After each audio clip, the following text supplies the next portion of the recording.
नमस्कार। रात के 9:30 बज चुके हैं और मैं हर्षवर्धन त्रिपाठी हाजिर हूं आपका दिन भर की खबरें और उनके विश्लेषण का शो YouTube पर अकेले इस शो को लेकर मैं फिर से हाजिर हूं दृष्टिकोण। और आज की जो खबरें हैं उन खबरों में बहुत सी अच्छी खबरें हैं, बहुत सी परेशान करने वाली खबरें हैं, लेकिन कुल मिलाकर जो भारत जिस संक्रमण से गुजर रहा है, सिर्फ चाइनीज वायरस के संक्रमण से नहीं गुजर रहा है, कई तरह के संक्रमण से गुजर रहा है, या उसको अंग्रेजी में जो कहें कि ट्रांजिशन फेज से गुजर रहा है, तो वो हमको देखने को मिल रहा है। लेकिन अच्छी बात यह है कि इस संक्रमण के दौरान जो भारत की चाइनीज वायरस से लड़ाई है वो बेहतर दिशा में जा रही है। भारत वो लड़ाई जीतता हुआ दिख रहा है और भारत में जो संक्रमण के चाइनीज वायरस से संक्रमण के मामले हैं वो 4 लाख के नीचे, जो आंकड़े आए कल तक के 3,96,729, और कुल मामलों का ये सिर्फ 4.1% है, यानी बाकी लोग ठीक होकर गए। भारत में अब तक जो कुल केसेज आए वो करीब 97 लाख हैं और जो कहें कि जितने लोग ठीक होकर घर चले गए वो 91,39,000 से ज्यादा। तो जो चाइनीज वायरस से संक्रमण से हमारी लड़ाई है वो हम जीतते हुए दिख रहे हैं। एक और अच्छी खबर है कि जो सीरम इंस्टीट्यूट ऑफ इंडिया, उन्होंने जो कहा था कि हम आपसे वादा करते हैं, अडर पूनावाला CEO हैं और इसके सीरम इंस्टीट्यूट ऑफ इंडिया के मालिक हैं, जिन 3 जगहों पर गए थे, फाइजर, बायोटेक और यहां सीरम इंस्टीट्यूट, प्रधानमंत्री गए थे। तो सीरम इंस्टीट्यूट ने कहा है कि दिसंबर बीतते वो वैक्सीन लेकर बाजार में आएंगे और उन्होंने भारत सरकार से इस बात की इजाजत मांगी है कि उन्हें इसके इमरजेंसी उपयोग के लिए स्वीकृति दे दी जाए। तो ये बड़ी अच्छी खबर है। हम जो ये वायरस का संक्रमण है इससे लड़ाई जीत रहे हैं और जो तीनों वैक्सीन है, भारत के जो 3 वैक्सीन कार्यक्रम है वो बहुत अच्छी दिशा में जा रहे हैं। लेकिन उससे भी अच्छी चीज ये है कि भारतीय खुद अपने बेहतर प्रतिरोधक तंत्र, शारीरिक क्षमता के जरिए और बेहतर चिकित्सा सुविधाओं के जरिए, ये कमाल था, भारत में एक भी टेस्टिंग लैब नहीं थी, ढंग की कोई इस ऐसी संक्रमण वाली बीमारी से लड़ने की कोई व्यवस्था नहीं थी और सभी सरकारों ने, सभी राज्यों ने अपनी व्यवस्था दुरुस्त की है, कोविड दुरुस्त किया है, जो डेडिकेटेड कोविड सेंटर्स होते हैं वो दुरुस्त किए हैं। तो कुल मिलाकर वैक्सीन भी आ रही है और हम इस लड़ाई को जीतते हुए भी दिख रहे हैं। लेकिन इसके बावजूद एहतियात आपको रखना है, उसमें कोई कसर नहीं छोड़नी है। और अब बात कृषि कानूनों की। देश इस बात को लेकर आश्चर्यचकित है और खासकर देश के जो सामान्य किसान हैं वो परेशान हैं। उनको समझ में नहीं आ रहा है कि दिल्ली की सीमा पर जो अलग अलग बॉर्डर्स पर जो पंजाब से आए हुए बड़े किसान डेरा डाल के बैठ गए हैं। एसी ट्रैक्टर्स हैं, एसी ट्रैक्टर मतलब कि उसमें पूरी व्यवस्था है वो लोगों के रुकने के लिए, रहने के लिए, ठंड न लगे ज्यादा, वो इस तरह की व्यवस्था है। सारा इंतजाम बहुत अव्वल दर्जे का है। अब जब प्रोटेस्ट में इस स्तर का इंतजाम होता है तो उसमें ये तय करके होता है कि ठीक है, हम किसी भी तरह की सुख सुविधा में कमी नहीं होने देंगे। इसमें कोई बुराई नहीं, अच्छा है, आप सुख सुविधा के साथ प्रदर्शन कीजिए, लेकिन कोई सही मांग तो हो, किसानों के हक की बात तो हो। और अगर आप जिद पर बैठे हैं, यस और नो की तख्ती लेकर बैठे हैं, तो इसका सीधा सा मतलब है कि आप उस दोहरेपन की राजनीति के शिकार हो गए हैं जो दिल्ली के मुख्यमंत्री अरविंद केजरीवाल, महाराष्ट्र के दिग्गज नेता पूर्व कृषि मंत्री शरद पवार, कांग्रेस पार्टी के बड़े बड़े नेता और जो भी कहें सभी पार्टियां विपक्ष में रहते हुए किसानों के साथ जिस तरह का भावनात्मक आंदोलन खड़ा करने का प्रयास करती हैं, उसमें आप फंस गए थे। अरविंद केजरीवाल की सरकार ने 23 नवंबर 2020 को जिन नए कृषि कानूनों को स्वीकार कर लिया, अपने यहां दिल्ली में नोटिफिकेशन जारी कर दिया, उन्हीं कृषि कानूनों के खिलाफ दिल्ली की सरकार के मुख्यमंत्री आज सिंघू टिकरी बॉर्डर पहुंचे थे और वहां जाकर उन्होंने क्या कहा, उन्होंने कहा कि हमसे बहुत दबाव डाला गया, अलग अलग जगह से फोन आया, अरे भाई आप मुख्यमंत्री हैं, आपके पास थ्रू प्रॉपर चैनल आएगा, एक तय तरीका होता है सरकारों के बीच में बात करने का। आप गृह मंत्रालय आपसे बात करेगा, लेफ्टिनेंट गवर्नर आपसे बात करेंगे, ये अलग अलग जगह से फोन आया, इसका मतलब क्या हो, कहे मेरे ऊपर बहुत दबाव था कि आप 9 स्टेडियम दिल्ली के दे दीजिए, हम उनको जेल बनाएंगे और उसमें बंद कर देंगे। किसानों को भड़काने वाला इससे ज्यादा बड़ा बयान नहीं हो सकता, इतना बड़ा भड़काऊ बयान उन्होंने दिया। और उनके नेता वो केले बांट रहे हैं, राघव चड्ढा केले बांटते हुए खूब अखबारों में छपे, यही राघव चड्ढा है और यही दिल्ली की सरकार है। जब प्रवासी मजदूरों को जरूरत थी तो उनको भगा दिया दिल्ली से बाहर, और अब दिल्ली के मुख्यमंत्री कह रहे हैं कि हम आपके सेवादार हैं। तो भैया आपने 23 नवंबर 2020 को नए कृषि कानूनों को क्यों लागू किया था? ये इस तरह का दोहरापन कैसे कर सकते हैं, कैसे ये हो सकता है? और उसके बावजूद किसान इनकी सुने, ये उम्मीद रखते हैं। अच्छी बात है कि देश का किसान इनकी बात नहीं सुन रहा है। ईश्वर करे कि पंजाब के बड़े किसानों को भी ये बात समझ में आ जाए। दिल्ली के मुख्यमंत्री कह रहे हैं कि हमने बहुत स्पष्ट कहा कि सारे मंत्री व्यवस्था में लगे, भारत बंद कराएं, लेकिन वो कह रहे हैं वो सब जो अलग अलग संगठन हैं। दिल्ली पुलिस ने कहा है कि जबरदस्ती अगर किसी ने बंद कराया तो सख्ती से निपटेंगे। तृणमूल कांग्रेस बंगाल में बंद में शामिल नहीं होगी, समर्थन नहीं करेगी। मुंबई टैक्सी यूनियन भारत बंद में शामिल नहीं है। भारतीय किसान संघ, किसानों का सबसे बड़ा संगठन, इसमें शामिल नहीं है। बेस्ट की बसें वो चलेंगी। जो confederation of all India traders, जो छोटे मझोले कारोबारियों का सबसे बड़ा संगठन है, वो कह रहा है कि हम इसमें शामिल नहीं है।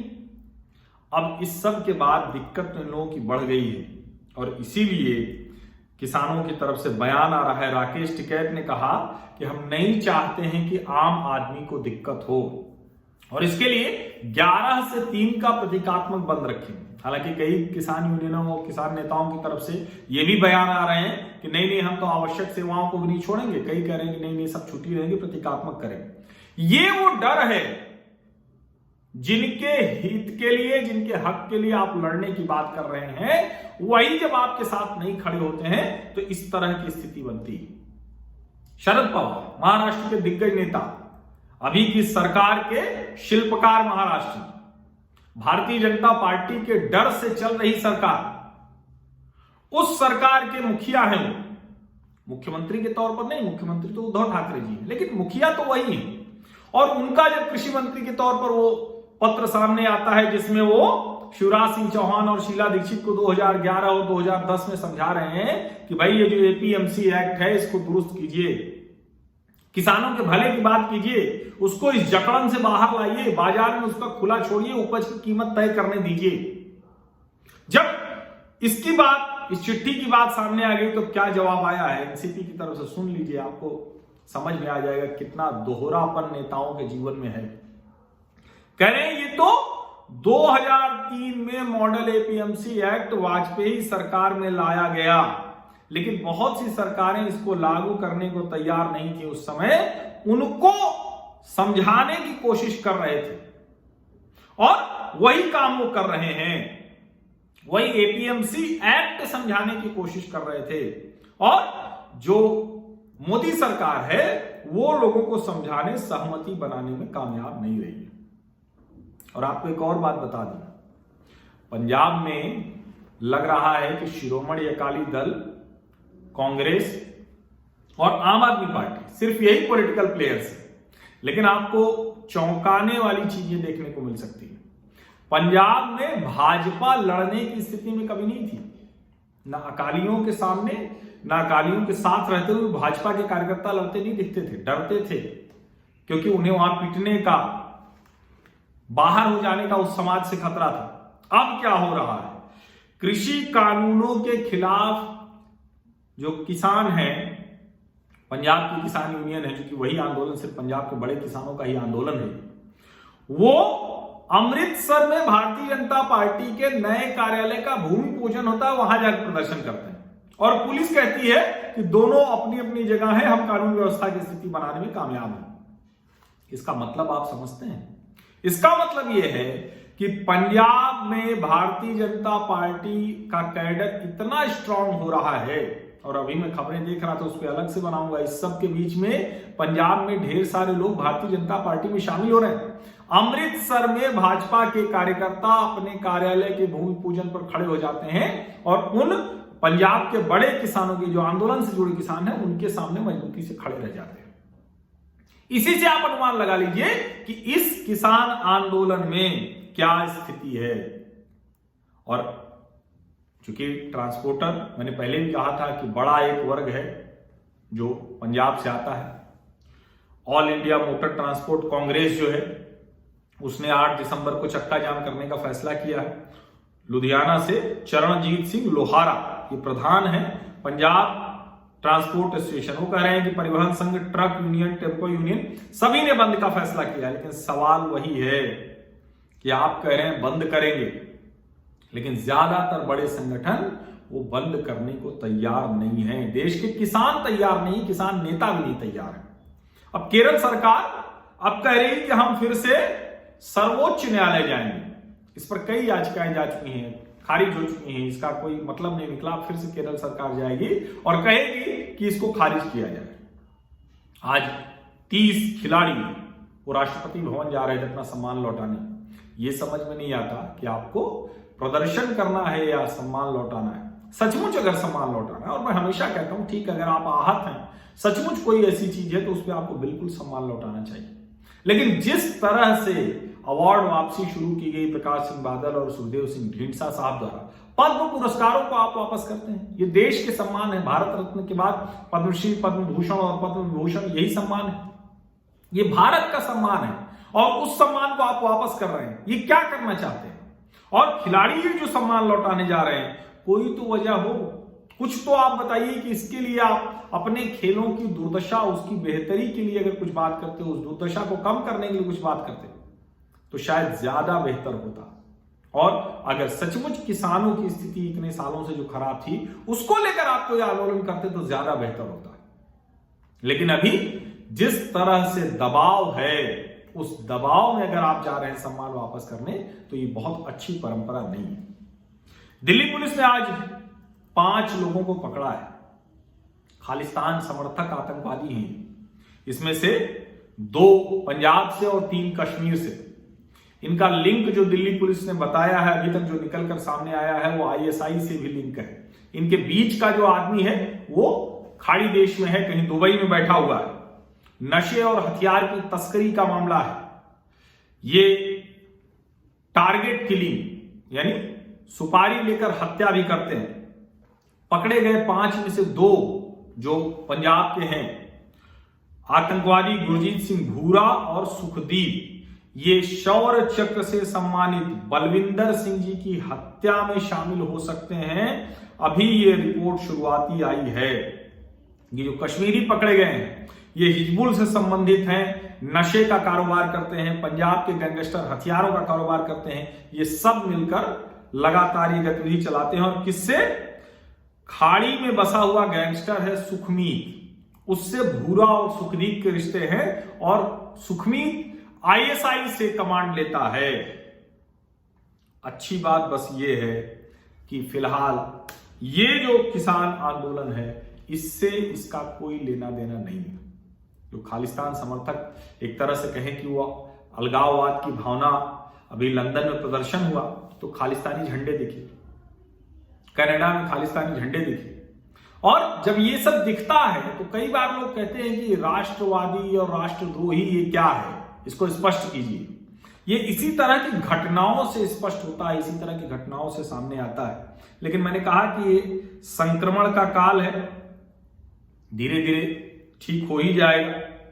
अभी आज चूंकि हर चीज में बाधा पहुंचाना, अब सेंट्रल विस्टा जो प्रोजेक्ट है, सेंट्रल विस्टा तो पहले से ही, सेंट्रल विस्टा वही है, सेंट्रल विस्टा कोई नई चीज नहीं है, जो 1930s में बना, जिसमें ये संसद, रायसीना पहाड़ी पर विक्टोरिया और ये सारी चीज, नॉर्थ ब्लॉक, साउथ ब्लॉक, ये सब कुछ जो बना है, अब उसको नए सिरे से भारत अपनी जो कहें कि पहचान के लिहाज से उन चीजों को बदलने की कोशिश कर रहा है।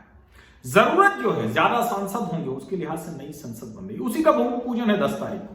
फिर से सर्वोच्च न्यायालय में गए, याचिका सुनवाई हो रही थी। सर्वोच्च न्यायालय ने नाराजगी जाहिर की कि क्यों जल्दी जल्दी भारत सरकार काम कर रही है। मुझे नहीं समझ में आता, कोई भी योजना है अगर तो उसको समय से लागू करना बेहतर है। और वो कह रहे हैं कि आप कुछ बना नहीं सकते, तोड़ लीजिए, बना नहीं सकते। भूमि पूजन की भी इजाजत है, भूमि पूजन कर सकते हैं, लेकिन उन्होंने लिखा है supreme court observes no construction, demolition और filling of tree shall take place at the central vista project. यानी इसमें से कुछ नहीं होगा, उसके अलावा जो आपको काम करना है वो करते रहिए। सवाल यह है कि क्या पेपर पे काम होता रहेगा क्या? और माननीय न्यायालय को यह बात स्पष्ट करनी चाहिए, जब इस तरह के प्रोजेक्ट होते हैं तो तय समय सीमा में होते हैं। और आज प्रधानमंत्री नरेंद्र मोदी उद्घाटन भूमि पूजन कर रहे थे, शुभारंभ कर रहे थे आगरा की मेट्रो का। उन्होंने जो बात कही कि बुनियादी परियोजनाओं के साथ सबसे बड़ी दिक्कत यही है कि वो जब अनाउंस होती हैं, घोषणा उनकी की जाती है तो बहुत ध्यान नहीं दिया जाता, फंडिंग की दिक्कत होती है, कार्य योजना की दिक्कत होती है। हमने उसको ठीक करने की कोशिश की है। जब हम कोई परियोजना शुरू करते हैं तो उसकी फंडिंग, उसकी कार्य योजना कितने समय वो हम करते हैं। आगरा में मेट्रो कार्य का शुभारंभ आज हो गया। जम्मू कश्मीर से बड़ी अच्छी खबर है, डिस्ट्रिक्ट डेवलपमेंट काउंसिल के चौथे चरण के चुनाव आज हुए और 50% से ज्यादा मतदान हुआ। 4 चरणों में अभी तक कोई ऐसी घटना नहीं हुई। तीसरे चरण में एक जो जम्मू कश्मीर अपनी पार्टी है उसके एक प्रत्याशी को गोली आतंकवादियों ने मार दी थी, हालांकि वो सकुशल है, अच्छी बात है ये। लेकिन उसके अलावा ज्यादातर जनता बाकायदा इस लोकतंत्र के खिल उठने को, बाकायदा 370 हट जाने को, बाकायदा विकास कामों के आगे बढ़ने को प्रसन्नता पूर्वक, उत्सव पूर्वक उसका एहसास कर रही है। और इसीलिए 50% से ज्यादा मतदान लगातार हर चरण में हो रहा है। तो लोकतंत्र की जीत तो यही हो गई, चुनाव कोई पार्टी जीती। लेकिन पश्चिम बंगाल में लोकतंत्र खतरे में है। पश्चिम बंगाल में सरकार, वहां की पुलिस, वो लगातार उसकी भूमिका पर सवाल खड़े हो रहे हैं। आज भारतीय जनता युवा मोर्चा का प्रदर्शन था। पानी की बौछारें, आंसू गैस के गोले, ये सब तो सामान्य है। जब आप प्रदर्शन करने जाएंगे तो इसके लिए तैयार रहिए। लेकिन भाजपा के एक कार्यकर्ता की जान चली गई और कहा जा रहा है कि पुलिस ने भी देसी बमों का इस्तेमाल किया। आप कल्पना कीजिए। और ये बंगाल के बारे में कोई नया आरोप नहीं है, ये वामपंथियों के समय से और ममता बनर्जी की तृणमूल के समय तक ये चला आ रहा है। और ये आप भारतीय जनता पार्टी के आरोपों पर मत जाइए। भारतीय जनता पार्टी के नेता आज राहुल सिन्हा, सांसद लॉकेट चटर्जी, जयप्रकाश मजूमदार, विश्वप्रिय राय चौधरी, ये सब गए थे पश्चिम बंगाल के राज्यपाल के पास की ये स्थिति है। तेजस्वी सूर्या जो इसकी अगुवाई कर रहे थे, उन्होंने ट्वीट किया है कि woollen Roy, senior BJP worker, had succumbed to splinter injury caused by the country bombs that Mumtaz police through. अब पुलिस क्या कह रही है कि कुछ नहीं, ये सब फालतू की बात है, हमने तो कुछ किया ही नहीं, सिर्फ पानी की बौछार की, आंसू गैस के गोले छोड़े हिंसक भीड़ पर, और जो व्यक्ति मरा है उसकी जांच की जा रही है, पोस्टमार्टम के बाद पता चलेगा। ये भाजपा का आरोप है, लेकिन भाजपा के आरोप पे आप मत जाइए। पश्चिम बंगाल में कितने बुरे हाल हैं, क्या स्थिति है उसकी आप कल्पना कीजिए कि जिन ममता के साथ कांग्रेस खड़ी हो जाती है, जहां विपक्षी गठजोड़ की बात की जाती है, अधीर रंजन चौधरी लोकसभा में कांग्रेस के नेता और पश्चिम बंगाल में कांग्रेस के अगुवा, वो कह रहे हैं Didi needs brothers to save भाईपो। भाईपो मतलब नेफ्यू, जो Abhishek Banerjee. She drove away Suvendu da and now has Bimal da. Feels like Didi can befriend Dawood, Lashkar Taiba and JM, Jaish e Mohammed to win votes only votes matter to her. ये अधीर रंजन चौधरी जी कह रहे हैं, कांग्रेस के नेता हैं। उत्तरी दिनाजपुर में आज उनकी रैली थी, क्योंकि वहां चुनाव होने वाले हैं इसी मई महीने में 2021। तो ये भाजपा आरोप नहीं लगा रही, भाजपा तो सारे आरोप लगा रही है। और जिस तरह से राजनीतिक हत्याएं वहां हुई हैं पश्चिम बंगाल में, तो ये आरोप बहुत स्पष्ट तौर पर दिखते हैं। लेकिन ये कांग्रेस पार्टी के नेता कह रहे हैं कि ममता बनर्जी ढंग के लोगों को भगा रही हैं, ढंग के नेताओं को किनारे कर रही हैं, और वो वोट के लिए, चुनाव जीतने के लिए दाऊद इब्राहिम, जैश ए मोहम्मद और लश्कर ए तैयबा से भी हाथ मिला सकती हैं, दोस्ती कर सकती हैं। आज मुंबई की विशेष पीएमएलए न्यायालय ने अमित चंदोले को 9 दिसंबर तक ईडी की हिरासत में भेज दिया है। एक और बड़ी खबर है, तेलंगाना में ग्रेटर हैदराबाद म्युनिसिपल कॉर्पोरेशन के नतीजों के बाद बहुत कुछ हो रहा है। मैंने आपको बताया था, अब वो आधिकारिक खबर है। तेलुगु अभिनेत्री, राजनेत्री, जो अभिनेत्री से नेत्री बनी, विजय शांति ने आज दिल्ली में भारतीय जनता पार्टी का कमल थाम लिया। अब वो भाजपा नेत्री है। ये बड़ी खबर है, क्योंकि जिस तरह से दक्षिण भारत में, और मैंने आपको एक बात कही थी, उसकी बड़ी चर्चा हुई, कई लोग मुझे फोन कर रहे हैं कि इतनी आसानी से 2 पंक्तियों में आपने समझा दिया कि राष्ट्रीय विमर्श की वो जगह जो कांग्रेस छोड़ गई थी, वो तो हर राज्य में खाली। और अब विजय शांति का इस तरह से आना ये दिखाता है, और बहुत से नेता अभी लाइनअप हैं, उनकी जब खबरें आएंगी तो एक एक करके मैं उसकी बात करूंगा। पहले मैं बात करूंगा कि पंजाब में किस तरह से भाजपा में नेता शामिल हो रहे हैं। अगर पंजाब के किसान आंदोलन का इतना दबाव होता तो कोई नेता इस वक्त हिम्मत नहीं करता।